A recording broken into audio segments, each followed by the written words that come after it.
Hi, I'm Tama, and in this video I'll be showing you my digital art process. I go through 4 stages: researching, sketching, line art, base colors, and shading rendering.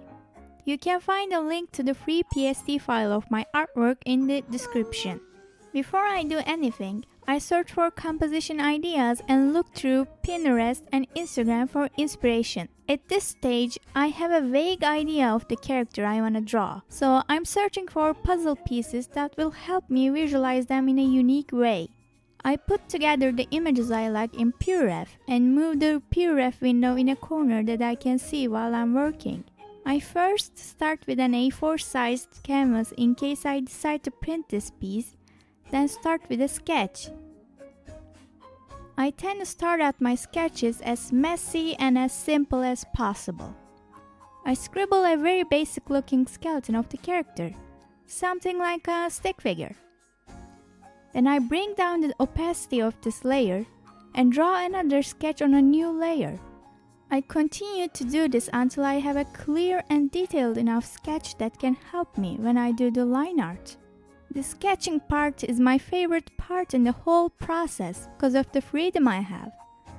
The less time I spend in the sketch phase, the harder it becomes to see the bigger picture, since after a short sketch I tend to jump straight into the details and lose myself in them. After I'm satisfied with the sketch, I start doing the line art on a new layer. I try to do clean lines, but I also try not to waste too much time since I'll be fixing the shaky lines when I'm rendering the character. After I finish the line art, I start doing the base colors. I use different layers for every different part of the character, such as the hair, skin, eyes, and clothes. I manually paint the colors with a hard brush because the wand tool or the bucket tool in Photoshop is not very reliable with coloring. Then I add a little light colored tint to some parts with the airbrush tool. I do this to show which parts are exposed to the light. When I'm finished with the base colors, I make a new layer on top of everything and set the blending mode to multiply. This is the main shadow of the whole body. With the lasso tool, I make very basic shapes of the shadows and color them in with the airbrush tool. Near the edge of the selections, I use bright warm colors such as orange and pink. This gives the shadows a more interesting look.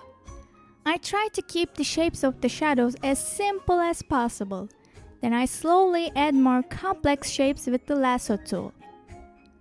In this composition, the light is coming from the right side, so I try shading that side a bit lighter, giving it a vivid feel. When I'm satisfied with the complexity and coloring of the illustration, I merge all the layers by selecting them and pressing Ctrl E. For me personally, it's really hard to focus on the illustration's overall feel when I try to shade layer by layer. So I merge all the layers before going into more detail. From here on, it's all about adding details to the illustration and fixing the lines. I try to keep the shading as sharp as possible, and I also add filters such as curves and color lookup along the way to make the colors pop more.